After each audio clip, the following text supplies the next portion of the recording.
You're watching the award-winning GHS-TV, a nationally recognized student television station.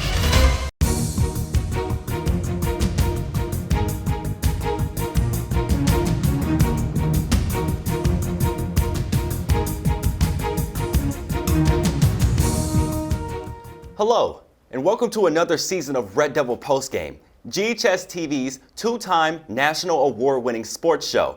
I'm Kadin Bolton. And I'm Christian Maya. On today's Red Devil Postgame, we leave winter behind and spring into the next season of sports. We've got basketball, soccer, track, and a few others to start us off. But before we jump into many different sports, let's take a look at our Red Devil basketball teams. Both teams had a challenging season this time around. Unfortunately, they weren't able to make it to the next round of playoffs. But let's take a look at some of the games.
Joining us now is our Red Devil boys basketball team head coach, GHS Spears.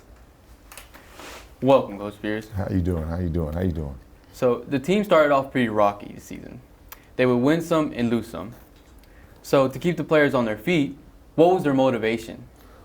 Well, that was a very good assumption of what we had going on. We were a young team, lost a lot of seniors, a lot of players from the previous year. So just motivating them, just trying to keep going day after day. So it wasn't, we just tried to break this one down like game to game. So we just motivated them on the next game. That was a motivating factor. Just let's go to the next game. Win, lose, or draw, let's go to the next game. Even when we won, let's go to the next game. When we lose, go to the next game. Because they were a young team, so we had to get some experience on the fly. Now, Coach, when it comes down to preparation, what did your team do before each game to prepare? Well, a lot of film work this year. We did a lot of film work so they could see themselves. Because when you see yourself on camera, it's a different thing. You can say one thing, but when you see what you did right or wrong, then that gives you another perspective. So I think we did a lot of film work.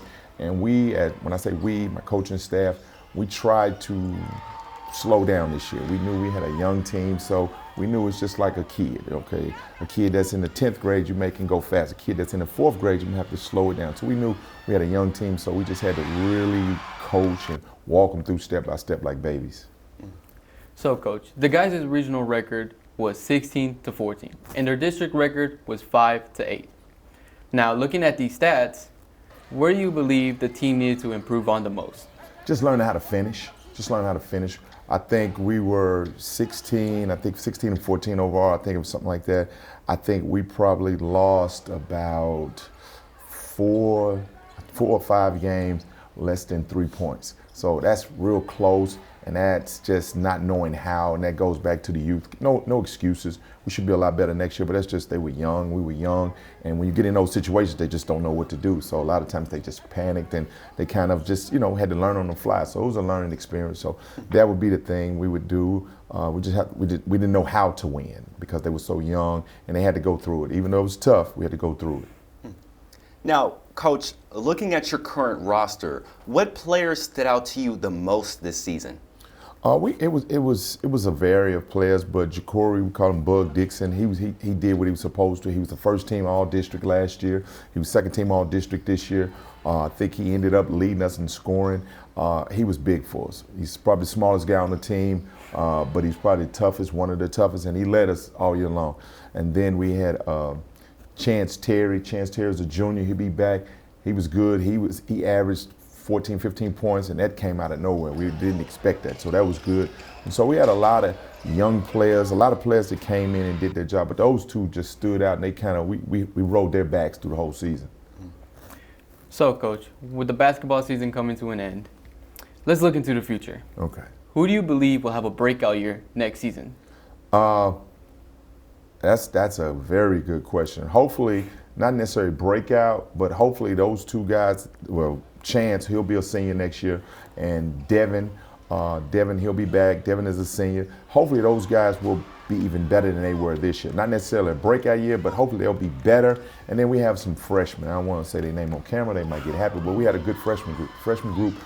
They came in second. They won. They went to the championship game and they lost to Bartlett. So we got a very good freshman group coming, and those guys should definitely help. But they're freshmen, but they should help. Now, Coach, what are some things that you can implement next season to help your players persevere? Just more about winning. Everything will be about winning next year. Winning in the classroom, winning in conditioning, just being a winner. So I think it carries over. So when you win at one thing, it carries over. And if you lose at one thing, it could carry over. So not just one game, but you're going to create a winning atmosphere. So we'll stress winning in everything we do. Conditioning, winning. Classroom, winning. Winning, getting to school on time. Winning, just winning, so it breeds over, carries over to the season. So, Coach, in your opinion, what would you say was the most challenging obstacle you had to overcome this season? Probably we had about 9 new guys, and those new guys, we had to implement them in our system, and then out of those new guys, 2 of them graduated early. One of them went on to play football, so when they graduated, that kind of threw us in flux. So we just had a lot of moving pieces, but that was probably the most challenging part. Well, thank you so much, Coach, for joining us and on today's show. And good luck on your next season. No doubt. Go Red Devils. Thank you, Coach. After the break, we will look into the rest of the winter sports happening around campus.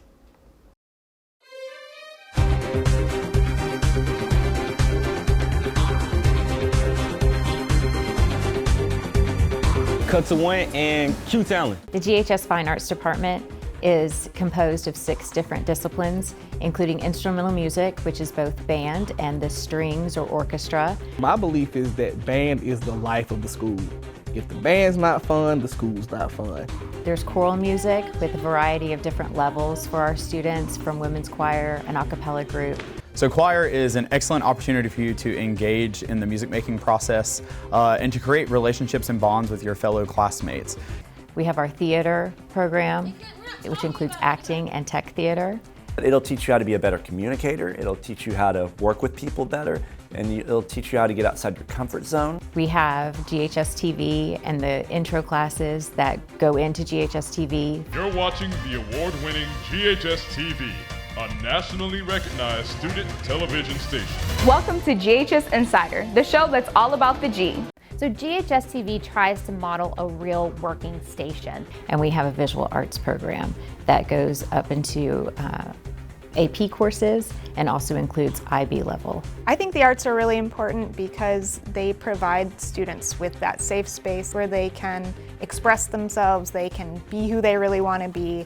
The specificity of what is taught and required to be learned here in this department is so particular that they're going away with abilities and skills that other schools aren't teaching. For more information about the Kappa program, visit ghskappa.com or call 755-7775. You're watching the award-winning GHS-TV, a nationally recognized student television station. Welcome back to Red Devil Postgame. Baseball is back, and the team is hoping to have a home run of a season. They're already off to a good start, winning the first 2 scrimmage games. Red Devil Postgame reporter Aaron Fitzgerald spoke to the team after a win against Southwind. The Red Devil baseball team is ready to step up to plate this season and make it to districts. They are already on their way with their win tonight against Southwind. I'm here with Coach Paul Henniger and player Dalton Perry. Great game tonight. Coach, what factors of this game will you apply to the rest of the season? We practiced our scenarios over and over again all year long, and it came out. We executed it today, and I'm very proud of that. It was a better result than I even expected. Dalton, with the way you played tonight, do you feel you set the stage for your season? Yeah, I believe that I did great tonight. Even though I could have been better, but overall, I think I did pretty good pitching-wise and base running. So, yeah. Coach, was it the team's offense or defense that seals tonight's game? Well, with the final score of 17-5, I'd say the offense did pretty well. But when the defense had a chance to do something, we played fairly well. There wasn't a lot of balls in play on our end, and that speaks for our pitchers. Our pitchers did very well tonight. Dalton, what was your best moment tonight? My best moment was starting off the game right, getting 3-0, 3 down, and getting scoring opportunities for my team and setting them up. So I think I did great with that today. Coach, what off-season changes did you make that prepared you for tonight? Well, this is year 2 for me, and I've gotten to know these boys very well. We worked at it all year round and got an early start with it. And a lot of the things that weren't quite in place last year, we have now in place. And it will continue to grow year after year, but I feel a lot better about our preparation for this year. Dalton, what does this season mean to you? Especially since it's my last year here, it means a lot to this game. I'm glad to have my last year. The boys love them to death. They're like my brothers, so it means a lot to me. Lastly, Coach Henniger, how do you feel going into your next game? Well, we got another scrimmage coming up. We're going to get more boys work. That's what this is all about right now. It's not really about winning and losing until we get to the regular season. And I think that's what we're accomplishing right now. We've drawn up a plan to get everybody as many reps as possible, and it's working out. We're getting a strong, well-rounded team going into the regular season. Thank you, Coach Paul Henniger and Dalton Perry, for talking with me. Good luck on the rest of the season. Thank you. Reporting for Red Devil Postgame, I'm Erin Fitzgerald. After a 15-year hiatus, GHS was once again represented at the National High School Cheerleading Championships.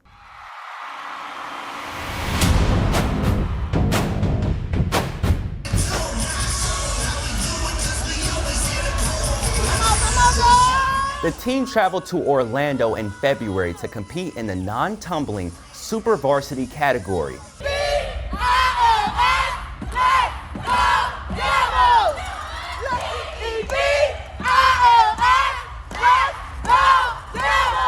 The girls placed 4th overall at Nationals. They've been working on their routine since last summer, placing 1st at Regionals, which secured their bid to Nationals. Though they didn't come out with 1st place, they still managed to be one of the top teams in their category. It represents a lot. Being that we just competed for the first time since 2010, 4th in the nation is not bad at all. We have to be realistic. Getting 1st and not competing for a while is not realistic, so being 4th is a really great accomplishment. Once again, we would like to congratulate our competitive cheer team. We cannot wait to see what you do next year. The GHS Wrestling team is coming off a strong season, thanks to the help of senior Kadin Nelson. The two-sport athlete has been wrestling with Coach Wachowski since he was in the 6th grade. So for both, this season has been bittersweet. The biggest thing that stood out to me this season was the youth, the numbers that we had, and the youth that came out for wrestling. I started wrestling just because it was a thing that I've been doing martial arts for a while now, and wrestling was just kind of the next thing in that process, going into school and getting into competitive sports. I had 4 freshmen, 3 sophomores, which is great for next year. Out of those 7, I know for a fact 6 coming back next year. The amount of strategy, moves, counter moves they've learned, I was very happy as a coach. So the best strategy we've had this season was getting to our own offense, taking the first shot, scoring the first points in the match, and just staying aggressive as a whole throughout this whole season. The main thing I implement for mental toughness is have the guys understand that wrestling is very much like life. You can have a move for a guy, but then he counters that move. Just like in life, we have plans that we're going to do this and that, and then life counters those plans. And you have to adjust on the run, make quick decisions to make adjustments for yourselves.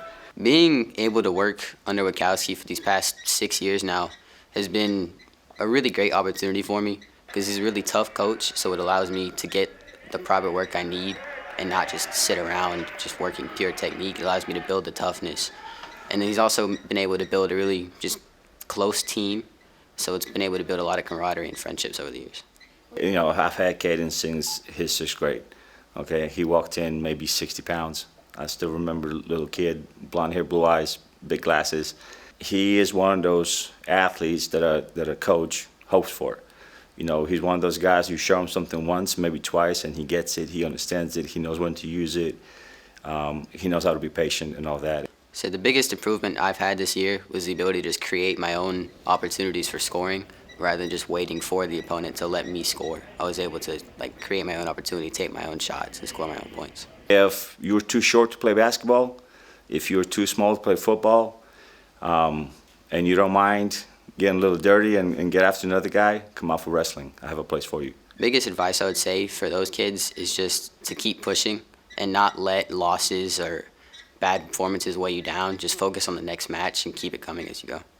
The seniors of our Red Devil football team are going off to college soon, but where will they be heading? That question was answered during National Signing Day. Being said, I will be committing and taking my talents to Tyler Junior College. On this day, I will be taking my education football talent to Bethel University. I'll be committing to Cumberland University.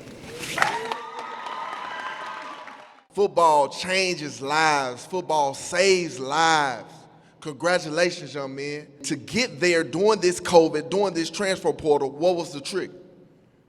Grades, academics, 3.0s. And that's what we're about, man. So please use today as motivation to get those grades, your academics, so you can sit on this stage as well. A handful of our players are ready to take the next step of competition and announce where they were playing next year. They will join seniors DJ Allen and Daniel Anderson, who graduated early to get a head start on college. I want to say congratulations to all y'all on signing today. I want to say congratulations to everybody across the world who signed today. This is a moment that you'll never forget. With winter coming to an end, track is up and running. Red Devil post-game reporter Aaron Fitzgerald is back with a sneak peek of the upcoming season. Set!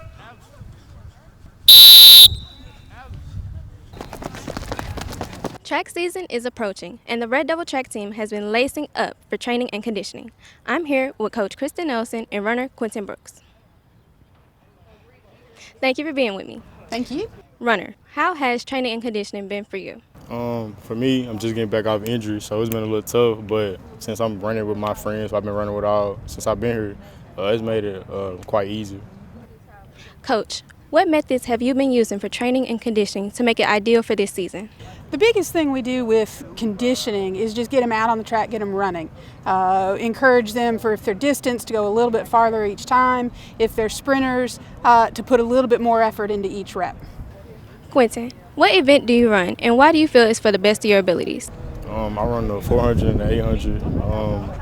I ran the 400 in middle school. It was the first event I ever ran. So I feel like I've been doing it long enough, my body's quite used to it. And the 400, I kind of started running when I got to high school, and because of Coach Reed and Coach Nelson, the workouts I've been doing, it's prepared me well for that event. Coach, what changes have you made in the off-season to prepare for this season? Sprints, we really haven't made much difference. Coach Reed has a long-standing program that works every year, so we don't make much. Distance-wise, we've changed a little bit. Some of the lessons we learned from last year, some of the lessons we've learned over the summer with cross-country, cutting down our mileage a little bit and changing some of our race strategies. Quentin, do you have any personal records you want to change or set this season? Personally, I'm going for the 800 meter record. I think the time is like 1:54. I'm at 1:57 right now. Lastly, Coach, what goals do you have for this season? My goals for this season is to see improvement out of every athlete and to get as many of my individual athletes to the state meet as we can at the end of May. Thank you, Coach Nelson and Quentin, for talking with me. Reporting for Red Devil Postgame, I'm Erin Fitzgerald. Back to you guys. Well, that wraps up this season of Red Devil Postgame. We would like to thank all the coaches and players who appeared on today's show and all our other shows this season. We'd also like to congratulate the seniors and wish them good luck as they head off to college. From all of us here at GHS-TV, thank you for tuning in. I'm Christian Maya. And I'm Kadin Bolton. Go Red Devils!